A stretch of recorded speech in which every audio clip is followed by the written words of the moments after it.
Assalomu alaykum. Men Jizzax davlat pedagogika universiteti pedagogika psixologiya va inklyuziv ta'lim fakulteti maxsus pedagogika logopediya yo'nalishi 519-22 guruh talabasi O'ktam Zilo'liman. Logopedik texnologiya mavzusidan mustaqil ta'lim topshirig'i. Bugungi mavzuyimiz yozma nutq holatini tekshirish. Rejalar bilan tanishib o'tamiz. Yozma nutqning maqsadi, ahamiyatini aniqlash, yozma nutqni tekshirish bosqichlarini o'rganish, oxirgi 3-rejamiz esa natijalarni tahlil qilish va xulosa chiqarish hisoblanadi. Birinchi bo'lib yozma nutqning o'zi haqida ma'lumotlarga ega bo'lamiz. Yozma nutq bu nima? Tilning grafik shakli bo'lib, fonematik tizimni, leksik-semantik tuzilmani, grammatik qonuniyatlarni va nutqning mantiqiy izchilligini yozuv orqali ifodalash jarayonidir. Yozma nutqning shakllanishi murakkab psixolingvistik mexanizmlarga asoslanadi. Bular: vizual qabul qilish, quruq harakat koordinatsiyasi, fonematik tahlil qilish va sintez qilish, grafem-fonema korrelyatsiyasi, mantiqiy va grammatik strukturalash, mexanik yozuv motorikasidan iborat. Yozma nutq barchamizga ma'lumki, og'zaki nutqda tovushlar, yozma nutqda esa harflar orqali biz bayon etamiz. Yozma nutqni tekshirishning umumiy maqsadi: logopediya sohasida 9 ta og'zaki va 2 ta yozma nutq nuqsonlari mavjud. 2 ta yozma nutq nuqsonlari bular disgrafiya hamda disleksiyani o'z ichiga oladi. 9 ta og'zaki nutq nuqsoni esa barchamiz bilamiz. Demak, yozma nutq nuqsonlarini aniqlashda biz tekshiruv olib boramiz va tekshirishning umumiy maqsadi shulardan iborat. Yozma nutqning holatini aniqlashda diagnostika quyidagi omillarni baholaydi. Birinchisi, grammafotor ko'nikmalar, ya'ni harf shakllari, chiziqlarning aniqligi, motor koordinatsiyasi. Motor koordinatsiya bu nima? Motor o'zi harakat degan ma'noni bildiradi. Ikkinchisi, fonematik jarayonlar, tovush farqlash, tovush o'zgartirish, fonematik tahlil. Fonematik jarayonlarda tovush farqlash, bir tovushni ikkinchi tovushdan farqlash, ya'ni profil jihatdan bir-biriga yaqin bo'lgan s, sh, p, b, k, g kabi tovushlarni bir-biridan farqlash. Ko'pchilik bolalarda bir-biriga yaqin bo'lgan tovushlarni almashtirib qo'yishadi yoki tushirib qoldirishadi. Uchinchisi, orfografik malaka. Qoidalarni qo'llash, tovush grafik moslik. To'rtinchisi, leksik va grammatik struktura. So'z boyligi, gap tuzilishi, mantiqiy izchillik. Bizning sohada so'z boyligi juda katta ahamiyatga ega hisoblanadi. Ya'ni birorta bir bolaning so'z boyligi qanchalik keng bo'lsa, uning nutqi ham shunchalik ravon bo'ladi.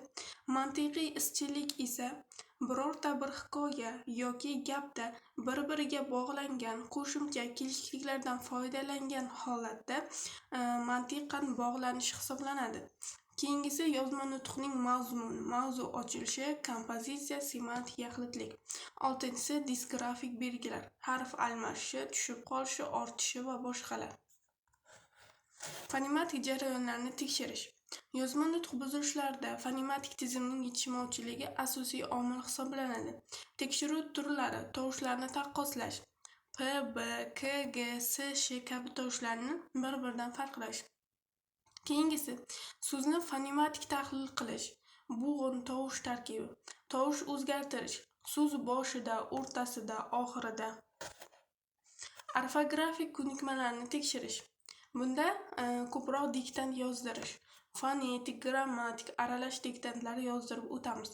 Maxsus testlar: qoidali, qoidasiz so'zlar, so'zni morfemik tahlil qilish. So'zni morfemik tahlil qilish nima? Ya'ni birorta so'zni olamiz. Masalan, o'qituvchi so'zini oladigan bo'lsa, uni o'zak qo'shimchalarga asoslanib tahlil qilish, bu morfemik tahlil qilish hisoblanadi.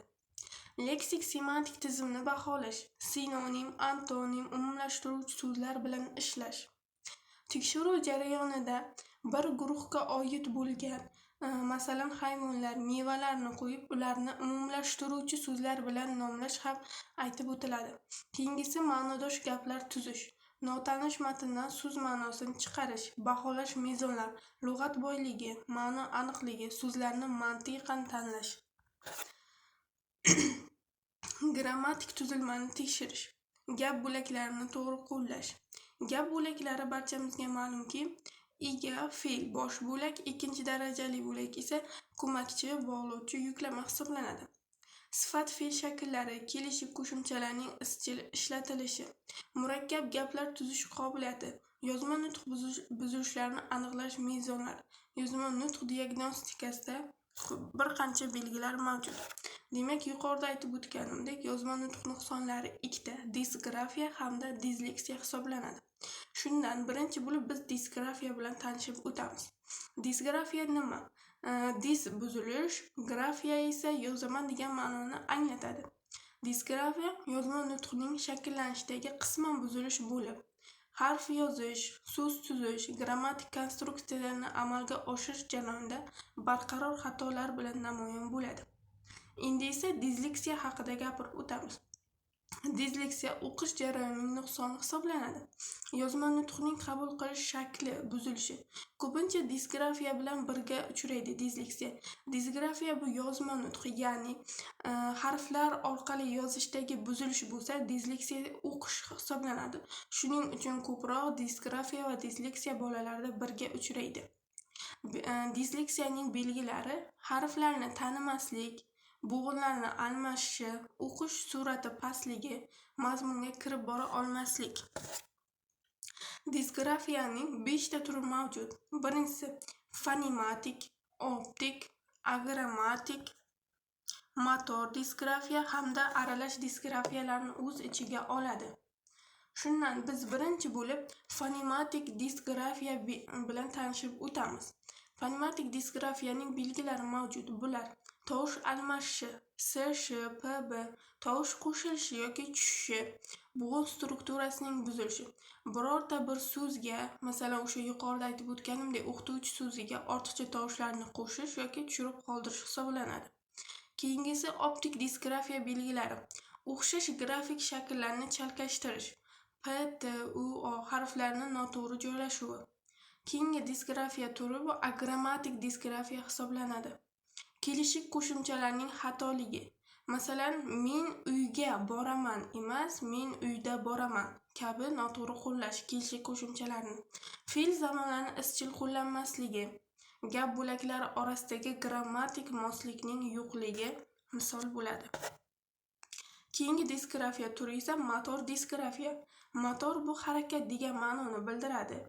Yozuv tezligi past, qo'l muskullarining zo'riqishi, raqamlar va harflarning deformatsiyasi. Oxirgi esa bu aralash tipdagi disgrafiya hisoblanadi. Bir nechta mexanizmning buzilishi birgalikda kuzatiladi. Aralash disgrafiyada disgrafiyaning barcha turlari birga qo'llanilib keladi. Yozma nutqning rivojlanish omillari: fonematik eshituv rivoji, og'zaki nutqning grammatik tuzilishi, kognitiv jarayonlar, diqqat, xotira, tahlil, sintez, mayda motorika rivoji, psixik barqarorlik va o'quv motivatsiyasida kamchiliklar kuzatiladi.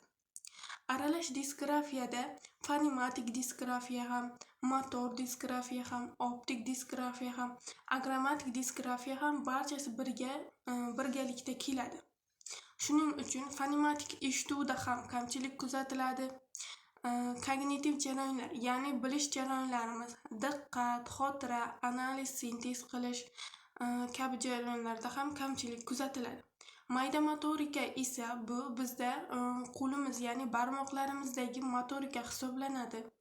Agar motorika yaxshi rivojlanmagan bo'lsa, biz harflarni aniq bir tekisda yoza olmaymiz. Shuning uchun disgrafiyani tekshirishda disgrafiyani mana shu 5 ta shakli mavjud. E'tiboringiz uchun rahmat.